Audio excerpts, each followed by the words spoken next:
Hoje estaremos apresentando o tema Ética e Desenvolvimento, a ciência a serviço da humanidade, com Emerson Aguiar e Alberto Marcicano. Eu gostaria de falar um pouco com vocês, conversar um pouco com vocês sobre a pesquisa que me levou a escrever o livro Ética, Instrumento de Paz e Justiça, que contém um capítulo dedicado à ciência, especificamente. A diferença entre moral e ética é fundamentalmente a seguinte: a moral, ela é anterior e exterior ao indivíduo. Quando nós chegamos a esse mundo, a moral desse mundo já estava estabelecida. Nós tivemos de nos adaptar a ela. As pessoas excepcionalmente éticas nem sempre conseguem se adaptar à moral deste mundo. Foi o caso de Cristo, que foi considerado imoral, foi considerado marginal para a época em que viveu. Foi o caso de Martin Luther King, que teve de subverter um pouco a moral racista da sua época. As morais, elas podem ser profundamente antiéticas, como é o caso da moral puritana, que desenhava nas costas das mulheres que eram consideradas adúlteras um A, né, normalmente vermelho, e essas mulheres eram cuspidas e apedrejadas onde quer que chegassem. Isso fazia parte, isso era perfeitamente autorizado, da moral da época. A ética, ela é universal, atemporal, ela é transreligiosa, ela está para além das religiões, para além da ciência, para além de qualquer ideologia, e ela pode ser observada dentro das principais tradições religiosas. Ela pode ser reconhecida em inúmeros depoimentos, inclusive fora das tradições religiosas.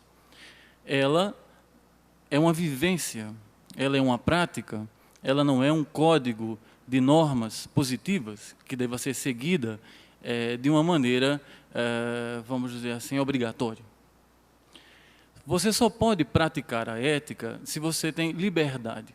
Uma pessoa, ela não se torna ética, ela não é capaz de praticar a ética se efetivamente não for orientada pela sua própria razão, pelo seu próprio esclarecimento e não tiver a plena liberdade. Isso quer dizer, nenhum livro do mundo, nenhuma doutrina do mundo, nenhum código do mundo pode fazer com que uma pessoa seja ética. A única coisa que pode fazer com que uma pessoa seja ética é o fato dela se incomodar em incomodar os outros. É o fato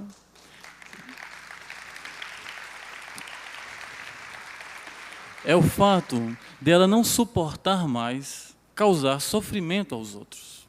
Quando isso começa a incomodar você, quando você percebe que você precisa se aprimorar para tornar os outros felizes e assim ser feliz também, então você percebe que a ética está acontecendo na sua vida.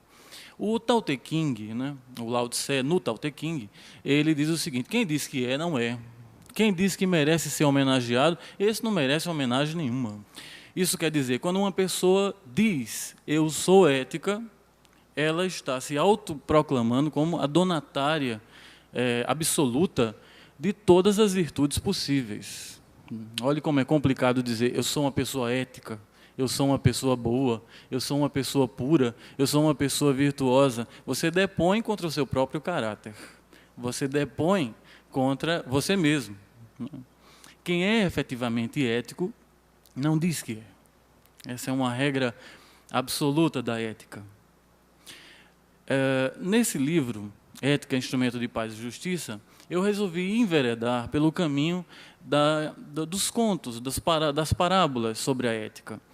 Porque eu percebi que a maneira mais eficiente de você incorporar a ética, primeiro é sendo ético, né? Se você quer ser bom, haja com bondade. Se você quer ser amoroso, haja com amor. Se você quer ser compreensivo, haja com compreensão. E se você quiser tudo isso para você, haja assim. Haja desse modo. Esse é o melhor caminho, o caminho mais eficiente de garantir esses sentimentos para si mesmos, para si próprio. O Sai Baba diz que a maneira mais eficiente é você contar histórias, porque, como dizem os psicólogos transpessoais, as histórias, as parábolas, os apólogos, eles conseguem driblar o nosso superego. Nós temos um vigia na nossa mente que nos impede de aceitar opiniões que são muito distintas das nossas, crenças que são muito distintas das nossas. Então, nós vigiamos, nós podamos, nós censuramos, nós adaptamos às nossas conveniências. Existe um procusto interior. Procusto é um mito grego, né? Um monstro que ficava na margem de uma estrada. Quem quer que passasse pela estrada, ele capturava, colocava numa cama. Se a pessoa fosse baixinha, ela colocada numa cama grande e era esticada até ficar do tamanho da cama grande. Se fosse alta, era colocada numa cama pequena e ele partia a cabeça da pessoa e os pés para ficar justamente naquele tamanho, né? Dependendo da pessoa. Então, era muito confortável dormir na cama de Procusto, como vocês podem perceber. Pois nós temos um Procusto interno, um Procusto que censura, que adapta tudo o que nos chega às suas conveniências, ao seu sistema de crenças, às vezes estreito. Como driblar esse Procusto? Driblar esse Procusto é um desafio interessante, contando histórias. Quando você conta uma história, aquela história ela consegue enganar esse Argos, né, esse cão de mil olhos, que é esse superego interior. Você conta uma história e as pessoas, embora não concordem, não gostem, registram aquilo que você contou. Um outro modo é você encenar as virtudes, né? Isso os alquimistas chamam até de teatro sagrado. Um outro modo é cantar. Tentar convencer as pessoas é inútil. As pessoas não registram. E, se ficarem caladas, não puderem mais contra-argumentar, elas ficam com raiva de você. Ou seja, você vai tentar convencer as pessoas para que elas serem boas, para que elas vivam em paz, e elas vão ficar irritadas com você. Então, você vai produzir o efeito contrário daquilo que você pretendia. Não funciona, portanto, usar apenas a lógica pura e simples para despertar os melhores sentimentos nas pessoas. O que seria ética e ciência? O professor Pierre Vaillant, ele disse algo fundamental. A ciência é em si mesma ética. Quando a ciência não é ética? Quando a ciência não é ciência. O cientificismo não é ético. Ou seja, a aplicação dos resultados da pesquisa pela verdade, do amor pela verdade, para fins egoísticos, mesquinhos, individualistas, corporativos, isso não é ético. Quando você pega tudo aquilo que a humanidade se esforçou tanto para descobrir e utiliza em benefício de grupos, em benefício de corporações, em benefício de indivíduos, isso não é ético, mas também não é ciência. A verdadeira ciência é um amor incondicional pela humanidade, tão nobre quanto o amor do místico pela humanidade. As últimas palavras de Pasteur, segundo se acredita, foram: se eu pudesse fazer mais. No seu leito de morte, esse verdadeiro sacerdote da verdade declarou seu amor total pela humanidade. Então, a verdadeira ciência é um sacerdócio. Não pode ser utilizada com benefícios que não sejam absolutamente éticos. O cientificismo, por outro lado, é uma subutilização do saber científico, é uma adulteração grosseira do sentido da ciência e se constitui num dos maiores riscos de extinção coletiva da humanidade na atualidade. As aplicações do cientificismo na tecnologia, as bombas nucleares, as armas químicas e bacteriológicas, né? As próprias estratégias militares que foram fruto de reflexões lógico-matemáticas, os próprios discursos subliminares que foram frutos de pesquisas em ciências humanas, denotam um profundo desconhecimento, uma profunda falta de consciência em relação aos objetivos da ciência, os objetivos sublimes da ciência. Qual é a matriz disso? Bom, no fim das contas, reduzindo a uma palavra, a matriz disso é ignorância. E o resultado imediato da ignorância é egoísmo. Você se sente separado dos outros, você tem a ilusão da separatividade, você se sente isolado dos outros, você adoece dessa doença terrível, né, que é o separativismo, essa ilusão. E um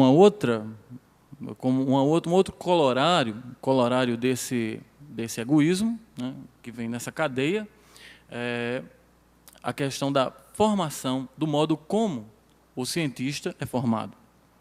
Ou melhor, do modo como o cientista é deformado. De que modo nós somos educados nas academias, nas universidades?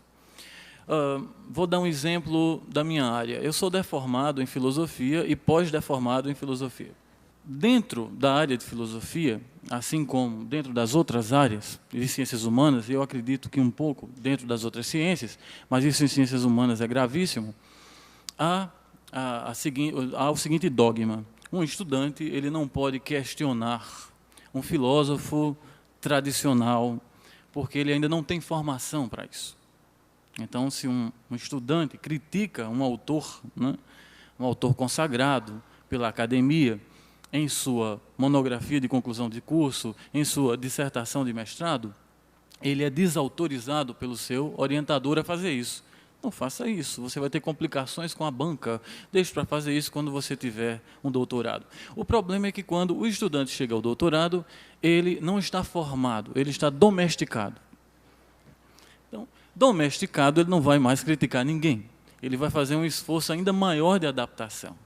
Esse esforço ainda maior de adaptação vai fazer com que todas as coisas continuem sendo do mesmo jeito, com que a universidade, com que o saber acadêmico, com que o cientificismo reforce, vamos dizer, um saber, um conhecimento alienado de seu compromisso com a humanidade, alienado do seu compromisso com a sociedade.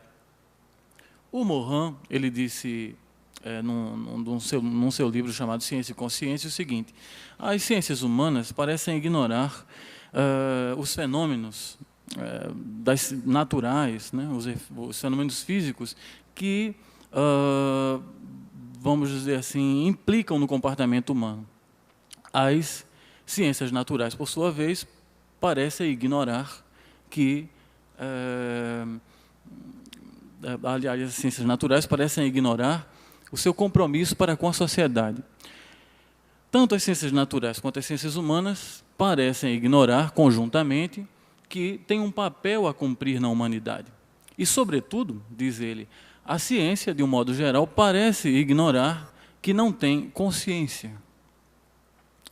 Isso não é apenas um problema de falta de erudição, de falta de perspectiva enciclopédica dos vários cientistas em seus nichos. Isso é um problema, sobretudo, ético. Quando, efetivamente, você descobre que tem um compromisso com todos que o cercam, com o mundo que o cerca, com a natureza, com as pessoas que estão à sua volta, que o universo, que a vida é um circuito infinito e complexo de inter-relações. Quando você sente isso, efetivamente, mais do que você percebe, você sente isso, então você coloca a serviço da humanidade, coloca a serviço dos outros tudo aquilo que você aprendeu, tudo aquilo que você pode oferecer. Existe uma história do São Francisco, né, que é muito interessante, que diz que em seu leito de morte, ele foi interrogado, né, pelo seu irmão Leão, a respeito de um fazendeiro que ficava numa fazenda vizinha e que maltratava muito o seu burrinho. Olhe, irmão, pai Francisco, né? Existe um fazendeiro aqui que é um homem muito bom, mas maltrata muito um burrinho, né?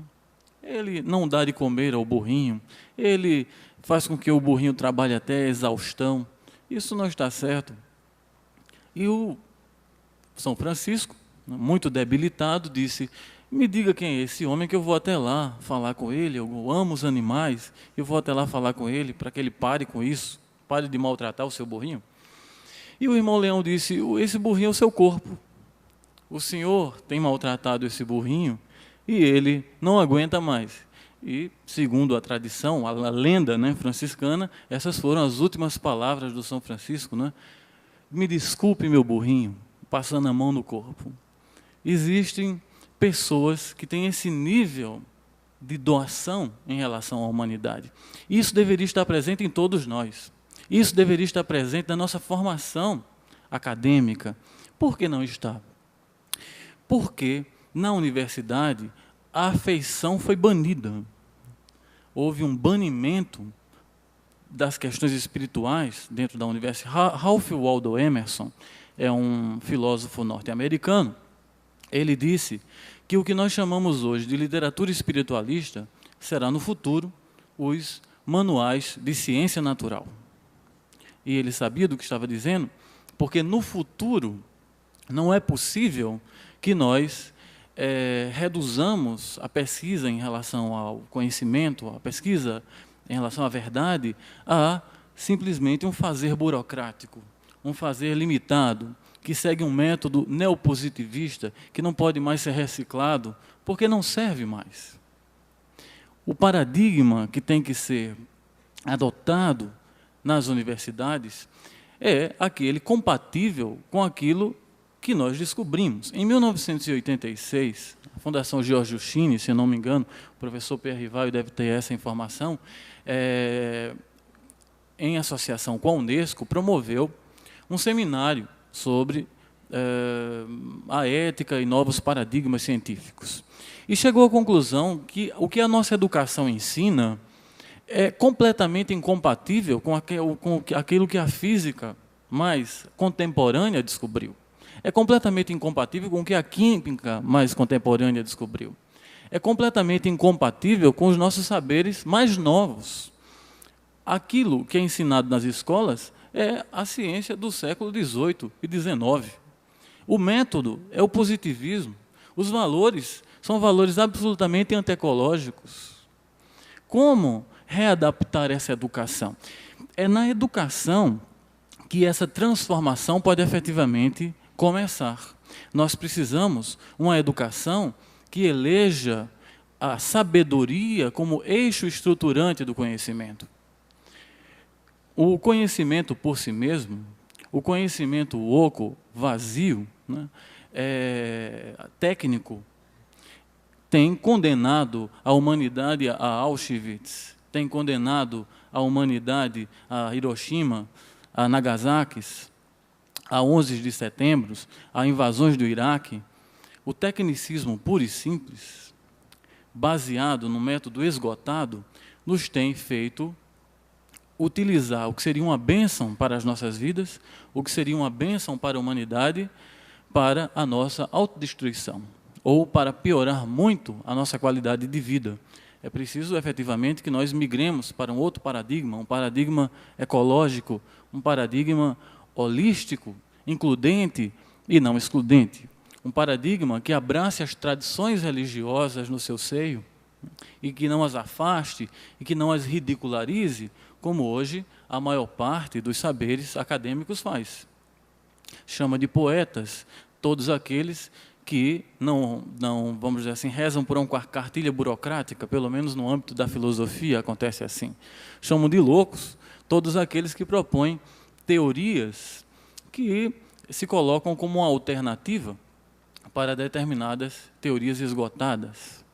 E isso não pode continuar acontecendo, e não vai continuar acontecendo, porque, felizmente, encontros como esse, livros como os do professor Pierre Rivaio e outros autores mutantes que têm se multiplicado ao redor do mundo, têm nos aberto os olhos para a necessidade urgente de mudar, porque nós não temos mais tanto tempo. A mudança tem de ser agora, já. Há muito tempo, cientistas como Jagadish Chandra Bose, que só não ganhou o prêmio Nobel de Biologia, porque não existia na época, né, prêmio Nobel, mas se não teria ganhado, descobriu que os vegetais, que os minerais estão vivos, que eles têm reações, que eles tem aquilo que pode ser comparado aos nossos sentimentos, embora não possa ser chamado de sentimentos, eles reagem de um determinado modo, eles morrem, a rocha morre, a planta morre. E o que é ensinado nas nossas escolas é que isso não acontece, isso não existe. As plantas são coisas, as pedras são coisas. Só nós importamos, só a espécie humana. Só que a ordem ecológica, ela coloca a espécie humana no final da cadeia, né? Primeiro é o mineral, depois é o vegetal, né? Depois é o animal, depois é o homem. E se algum elo dessa cadeia for quebrado, for violentado, for destruído antes que alcance o homem também vai sofrer a mesma ação negativa que dedicou a esse elo da cadeia. Eu procurei escrever um livro, o Ética, Instrumento de Paz e Justiça, que, vamos dizer assim, colocasse, que apresentasse as minhas principais convicções no âmbito da filosofia, mas também no âmbito da política, no âmbito da sociedade, e que, sobretudo, desmistificasse certas verdades tidas como absolutas, certos axiomas, certos dogmas propostos pela nossa cultura greco-romana, judaico e cristã. Um deles, e eu considero um dos mais terríveis, é o de que a ciência, tal como nós a conhecemos, foi inaugurada pelo Ocidente. Foi o Ocidente, primeiramente na Grécia, com, vamos dizer assim, a criação, entre aspas, da filosofia, que permitiu que o método científico surgisse. Eu questiono isso no meu livro, porque existem evidências de que os chineses, de que os indianos, de que os egípcios, muito antes dos gregos, eram capazes de atividades cognitivas, ou seja, eles exploravam, né, eles investigavam a verdade com propósitos puramente cognoscitivos, ou seja, eles não estavam interessados num resultado imediato, numa aplicação. Por exemplo, Wu Xian e Xi Shen elaboraram um amplo catálogo estelar há mais de 300 anos antes de Hiparco, que foi o grego que fez isso, com propósitos puramente científicos. Qual é a aplicação prática de estudar o movimento dos astros? Alguém poderia dizer, bom, isso pode servir para adivinhar o futuro, mas e qual é o propósito prático de se estudar manchas solares? É o que ele também fazia naquela época. Não há um propósito imediato, prático. O propósito dele era entender como aquilo funcionava. As aplicações surgem depois. É o que a ciência faz. Portanto, o Oriente fazia ciência. Não é verdade que a ciência seja uma criação do Ocidente, como querem fazer crer, né, os adeptos da teoria eurocêntrica do início da filosofia. Assista agora o músico e filósofo Alberto Marsicano, que falará da influência da ética em sua música.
O conhecimento desse novo século, como o conhecimento futuro, vai ser marcado por uma união muito forte entre arte, ciência e medicina.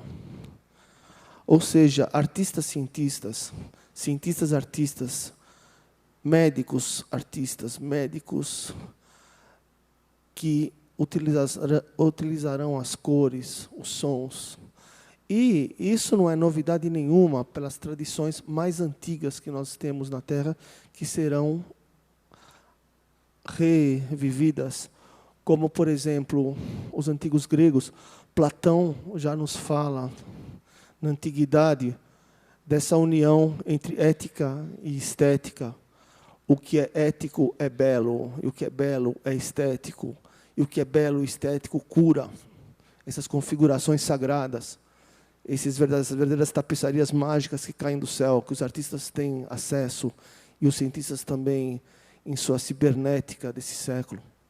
Então, essas configurações mágicas serão a bússola que orientará todo o conhecimento futuro. E daí a importância desse congresso aqui da Nova Consciência, que está já despertando nessa terra maravilhosa que é o Nordeste, dessa cultura sagrada que nós temos aqui, já lançamos esses esporos desse novo pensamento. Eu tive a felicidade de encontrar, embora por pouco tempo, porque ele morreu semanas depois, o grande físico brasileiro, Mário Schoenberg. E ele que falava de uma maneira extremamente calma, com os olhos fechados, ele me ouviu tocar e depois ele começou a me falar sobre essa união que ele já pressentia. Né? E ele era uma pessoa que não apenas era um dos maiores físicos mundiais, como também era um grande crítico de arte. Na biblioteca dele, na casa dele, com milhares de volumes, ele intercalava os livros de ciência, física e arte, sem setorizar as coisas. Os livros de arte estavam, de poesia, de pintura, estavam totalmente mesclados aos de ciência. Não é? E ele me falando sobre essa união fortíssima que existe entre a ciência e a arte, ele me propôs pegou um livro sobre os quadros de Van Gogh e espalhou sobre uma das telas limalha de ferro e tirou um ímã de um bolso e colocou o ímã em certos pontos atrás da pintura. E a limalha se configurava magneticamente exatamente em certos pontos da pintura, como se fossem chakras dessa pintura, se configurava exatamente como a tinta do Van Gogh. Na verdade, o Van Gogh tinha estabelecido um quadro onde a tinta se reverberava magneticamente dentro da tela. E esse magnetismo que ele me falou, que isso regerá a arte do futuro. Ou seja, por trás de um grande pintor, de um grande artista, ou um músico, ou um poeta, tudo está emanando um forte magnetismo. Na Índia, também, seu conhecimento ancestral, cuja medicina ayurvédica já há milênios utiliza as cores e os sons na cura. Como eu já falei, isso não é novidade nenhuma. Simplesmente o nosso século retomará isso ao nível cibernético, ao nível dos computadores. Mas esse conhecimento da antiguidade, ou seja, o que há de mais antigo, se unirá ao mais novo, através das cores e dos sons, ou seja, os artistas, cientistas, médicos, porque isso cura, como a ciência do yantra, das formas sagradas que penetram na tua mente e curam, ordenam tudo. Não é? Essa união entre o misticismo, a ciência e a arte. E o Mário Schoenberg me falou sobre esse magnetismo que ele me mostrou, e para mim foi uma coisa muito forte na hora que eu vi o magnetismo que ele falava. Todos os grandes pintores impregnaram suas telas com esse magnetismo, e como essa energia foi condensada pela pintura, de uma maneira estática, que a pintura se dá no momento. Não é? O Schopenhauer, uma vez que definiu a arquitetura como uma sinfonia congelada, ou seja, uma sinfonia que se dá num instante, imobilizada. Então, a energia se mobiliza no momento, mas o magnetismo está presente. E nessas telas, na hora que você olha elas, esse magnetismo penetra na mente e opera um prodígio nos grandes artistas. Na música também é assim. Na Índia, por exemplo, no início do século existia um artista chamado Inayat Khan, grande tocador da Veena, que ele entrava, se concentrava, tocava uma nota só, mas nessa nota tinha um poder tão forte de magnetismo que sintonizava todo o auditório e depois ele se retirava. E muitos falavam, foi o melhor recital de minha vida. Magnetismo puro, não é? E outras lendas, a Índia é pródiga nessas lendas. Inclusive, nessa união entre cor, som, por exemplo, as peças clássicas da Índia são denominadas ragas. E a palavra raga provém do radical sânscrito ranja, que significa cor. Ou seja, a música e a cor são coisas muito semelhantes. E a Índia nos oferece também lendas muito bonitas sobre o som. E uma vez o califa Omar estava tocando seu sitar calmamente num pôr do sol. Mas ele era rei, mas ele tinha abandonado o reino, tinha abandonado tudo, simplesmente para viver no meio do mato, tocando o seu instrumento. Mas havia uma conspiração. E os conspiradores ficaram muito contentes em saber que o rei estava sozinho, sem segurança, sem nada, e eles teriam todas as oportunidades do mundo em matá-lo. Então, o conspirador pegou uma adaga e se dirigiu ao mato. Aí, do alto de uma montanha, ele viu, num pôr do sol, refletido no lago, o califa Omar lá longe, tocando o sitar. E aí ele pegou a adaga e foi se aproximando. Mas quanto mais ele se aproximava, mais seus movimentos eram tolhidos. Na hora que ele chegou perto e foi dar a punhalada, a adaga simplesmente pulou da mão dele. Aí ele, sem entender a cena, falou, califa Omar, que energia é essa que me impede de matá-lo? Omar respondeu, minha união com Deus através do som. Outra história. Existia um outro grande músico lendário na Índia, o Tansen. Tansen era um músico de corte, como todos os grandes músicos do passado, na Índia, do imperador Akbar. O imperador Akbar, que fortaleceu muito a arte na Índia, né, promoveu muito as artes, adorava a música, e uma vez chegou para o Tansen e falou, Tansen, você é meu músico favorito de corte, mas eu só queria saber uma coisa. Quem foi teu mestre? Aí ele falou, meu mestre eu não posso nem chamar de músico, mas sim da música em si. Aí o imperador falou, mas não podemos, eu quero que ele toque aqui no meu palácio. Aí o Tansen falou, impossível, meu imperador, ele já abandonou tudo, ele vive num templo musical, numa caverna do Himalaia, onde ele se dedica à música. Aí o imperador, meio desgostoso, falou, mas e se nós fôssemos até lá? Aí o Tansen falou, olha, quanto a isso não há problema nenhum. Bom, aí eles começaram a subir o Himalaia. É penoso, o ar começa a ficar rarefeito, começa a passar de 4.000 metros, são dias e dias de viagem, num frio intenso, até que eles chegaram. Quando chegaram, o mestre viu eles dois, viu o discípulo, viu o imperador, se sentou perto a uma pedra da caverna, pegou o sitar e começou a tocar. Aí, era como se todos os pinheiros do bosque entrassem em sintonia com aquele som. Os três entraram imediatamente em samadhi, ou seja, em um estado de concentração profunda, num transe. Quando o Tansen e o imperador saíram desse estado, o mestre já não estava mais lá. Aí o imperador falou, mas que efeito estranho, isso nunca tinha me acontecido. Onde está teu mestre?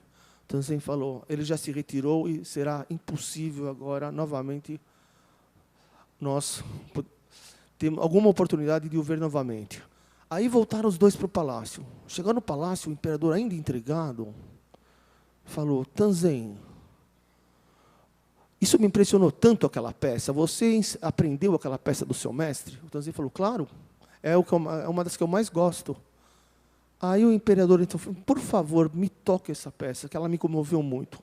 Aí o Tansen tocou. Aí o imperador falou, realmente, a peça é a mesma, mas o efeito é completamente diferente. Por quê? Aí o Tansen respondeu, é porque eu toco na frente do meu imperador. E meu mestre toca na frente de Deus. Bom, pessoal, eu vou parar de falar de música e vou tocar.